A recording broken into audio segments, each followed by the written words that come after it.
Recebendo aqui no estúdio da nossa Jovem Pan News Fortaleza, o deputado estadual pelo PT, Acrísio Sena. Lembrando que ainda hoje nós vamos falar do futebol. Fortaleza joga hoje, o Ceará se prepara, tem um tempo de descanso, porque temos data FIFA. O Brasil joga neste sábado e na próxima terça-feira. Só apenas alguns jogos pontuais do Brasileirão e a gente vai falar sobre isso. Mas estou recebendo aqui no estúdio Acrísio Sena, deputado estadual. Quem dou meu boa tarde, seja muito bem-vindo, deputado. Tudo bem? Tudo ótimo. Primeiro, uma boa tarde a todos que nos acompanham da Jovem Pan 92,9. Uma boa sorte ao tricolor de aço hoje, que vai enfrentar o América. Tá precisando de 3 pontos, né? O Atlético Mineiro, né? Atlético Mineiro. Lá, ixi, osso duro, nossa senhora.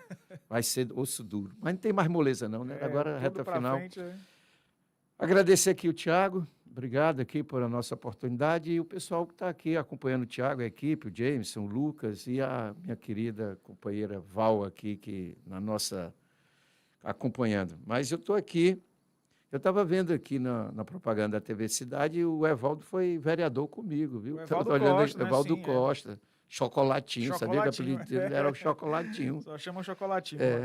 Foi vereador comigo, gente muito boa, boníssima mesmo. Deputado, então vamos lá, vamos pensar um pouco aqui para frente, vamos falar de eleições 2026, estamos em 2025, mas quase chegando lá. Como é que estão? Menos de um ano, né? Falta pouco tempo, né? E a campanha começa bem antes e as articulações, então, eu queria saber, deputado, como é que está a situação do Partido dos Trabalhadores? Por que eu pergunto isso? Porque temos aí a disputa para o governo, certamente o governador Eumano de Freitas é o candidato, mas existem 2 vagas para o Senado, vagas importantes, que estão na disputa de muitos partidos. Como a base do governo tem muitos, acho que são 13 partidos aliados, 13 ou 14. Como é que está hoje a articulação dentro do Partido dos Trabalhadores em relação ao nome que vai disputar uma vaga para o Senado ano que vem?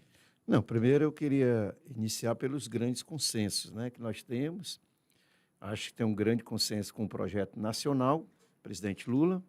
A meu ver, um projeto que tem correspondido, do ponto de vista das políticas econômicas e das políticas públicas sociais, à altura do desafio da nação, e do projeto estadual do governador Eumano de Freitas, também avançado muito na escola de tempo integral, na regionalização da saúde, com os hospitais regionais avançando nessa parte toda, na redução da pobreza, da eliminação da fome. Então, muitas coisas positivas, mas eu vou responder a sua pergunta, né, do ponto de vista daquilo que ainda é uma incógnita, né, a história. Hoje nós temos 14 partidos na base aliada do governador Eumano de Freitas e, obviamente, cada partido quer se sentir representado na chapa majoritária. Para quem está nos ouvindo, a chapa majoritária é o governador, o vice-governador e os 2 cargos do Senado. Isso que nós chamamos de chapa majoritária. As proporcionais somos nós, deputados estaduais, deputados federais. Então, assim, os partidos, nós estamos na fase de recepcionar as indicações, podemos assim dizer.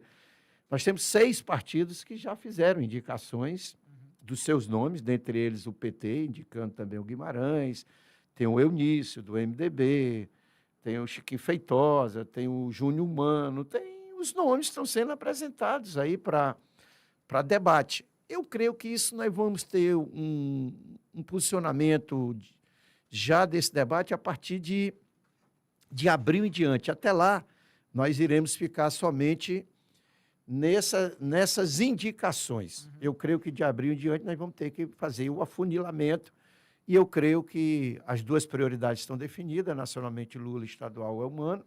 Vamos avançar para as 2 vagas de Senado. Obviamente, eu acho que nós temos que fazer 2 movimentos, ao meu ver.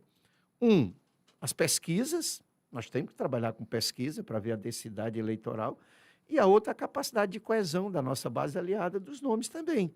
Não pode ser só uma pura indicação. A gente tem que trabalhar com pesquisa, nós temos que trabalhar com a unidade da base aliada, nós temos que trabalhar com a densidade, com uma série de fatores para poder escolher esses 2 nomes. Perfeitamente. Vamos pensar um pouco também aqui. Temos aí um problema, eu acho que é nacional, deputado, com relação à segurança pública. E no Congresso, neste momento, está se discutindo uma chamada lei antifacção, que está havendo uma disputa ali de alguns termos. O relator Guilherme Derrite queria, não quer mais, né, tirar alguma autonomia da PF, queria também, a PF, a Polícia Federal, queria também equiparar as facções criminosas a grupos terroristas.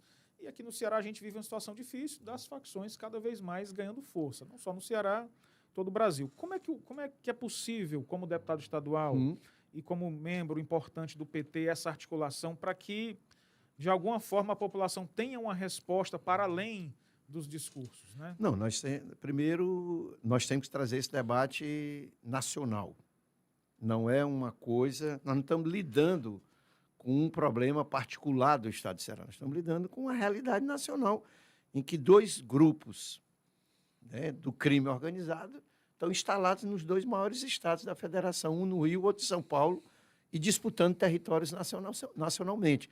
Vocês viram agora recentemente, a Polícia Federal desbaratou interferência de uma dessas forças do crime organizado na Faria Lima, no coração financeiro, operando no coração financeiro de São Paulo.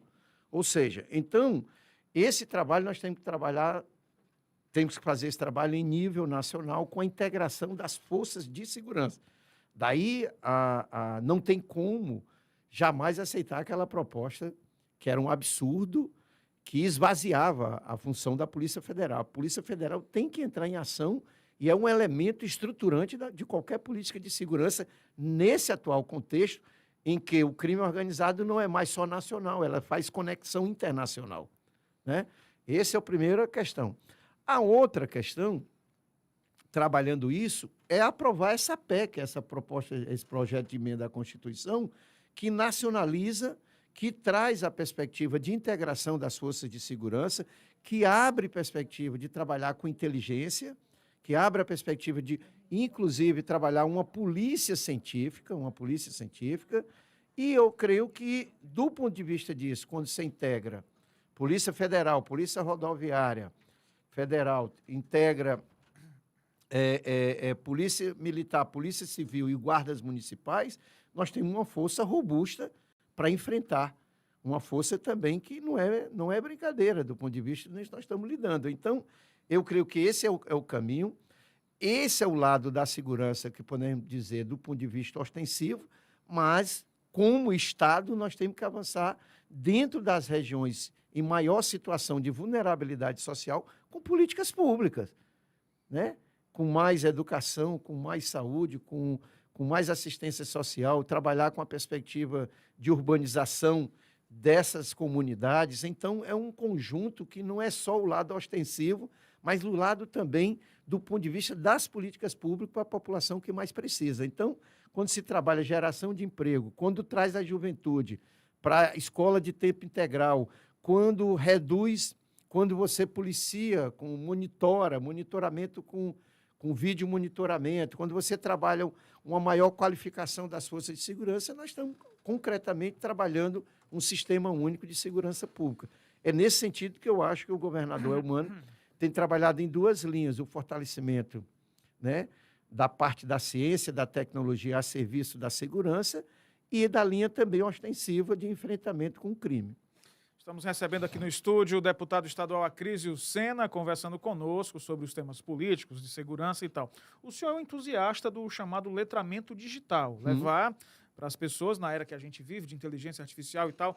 Como é que é possível, o que o senhor tem feito por isso, deputado, em relação a levar o acesso ao conhecimento digital, não apenas para os estudantes, eu acho que já estão muito mais familiarizados do que nós, um pouquinho mais velhos, mas também as famílias, né? Como é que tem sido o seu trabalho nisso? Olha, hoje a transformação digital no mundo é uma realidade. Isso não é um papo do futuro, isso é um papo do presente.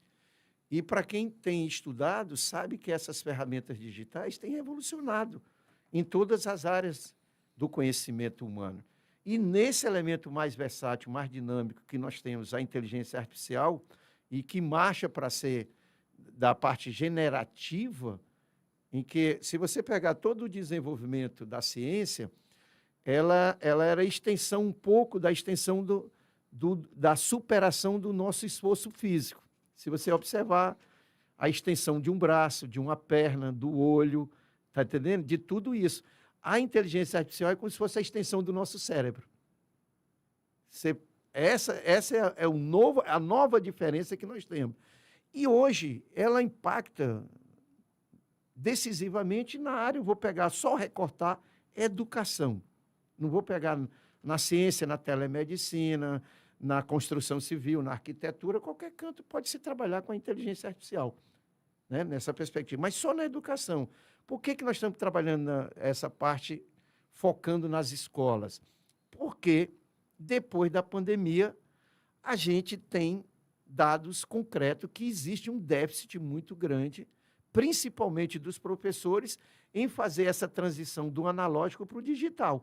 A geração, essa geração, os alunos, essa geração essa geração Z já está no mundo digital. Como é que nós vamos, professores, trabalhar o letramento digital em que os alunos sabem, a maioria dos casos, sabem mais que os próprios professores? Verdade, Então, quando nós montamos essa estratégia de letramento digital, que não é apenas o curso de capacitação para lidar com ferramentas digitais, é também a capacidade de trabalhar de forma ética, crítica, construtiva e criativa essas ferramentas e, principalmente, a serviço, né, do ensino e da aprendizagem. Como é que nós vamos trabalhar isso? Antigamente, eu sou professor de história, a nossa jornada sempre não era se resumir à sala de aula, porque você ia para planejar em casa, ia para corrigir prova. Esse esquisito pode ser resolvido com a inteligência artificial. Corrigir uma redação, corrigir uma prova e fazer um planejamento de aula, monitorado, obviamente, pelo professor. Nós podemos trabalhar, eu fui alfabetizado na cartilha do ABC, A, E, I, O, U, Babé, Bi, Bobu, e aí vai.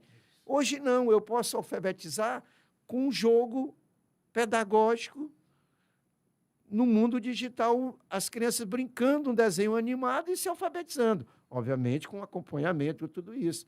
Eu posso discutir a história dentro de um canal próprio do YouTube, eu posso fazer uma reflexão do português. Então, as ferramentas estão à disposição, mas nós temos que formar os professores para isso. Nós temos que trazer a inteligência artificial para ser matéria obrigatória no ensino médio. Para mim, já era para ser obrigatório do fundamental ao superior.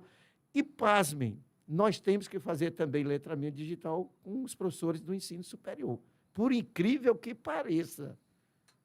Está entendendo?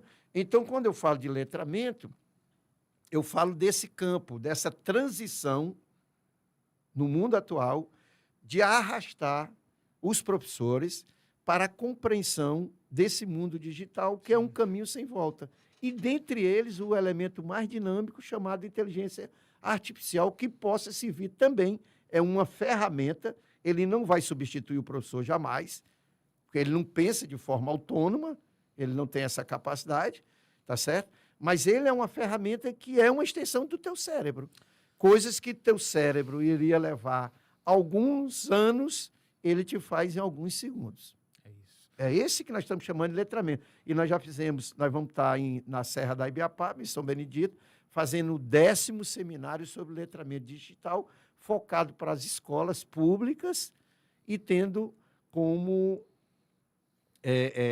participantes a comunidade escolar. Quando eu falo comunidade escolar, é pai, aluno e professor. Obrigado demais, deputado Acrísio Sena, por ter vindo aqui, bater um papo com a gente. Ele gravou o podcast Café com Verdade, a gente vai divulgar nas redes sociais, na TV Cidade, aqui na rádio. Muito obrigado por sua atenção, por ter vindo aqui bater esse papo. Tá? Eu queria só aproveitar aqui também para eu dizer ao pessoal que queira conhecer um pouco das nossas propostas, que nós estamos hoje nas redes sociais, mas especialmente em qualquer rede social. Não vou fazer propaganda nenhuma. Em qualquer rede social, se você colocar Acrísio Sena, Acrísio tem muito, mas o Sena só tem eu. Tan, tan, tan. Tá certo, combinado. Tá certo? Obrigado, querido. Até uma próxima. Tá, obrigadão.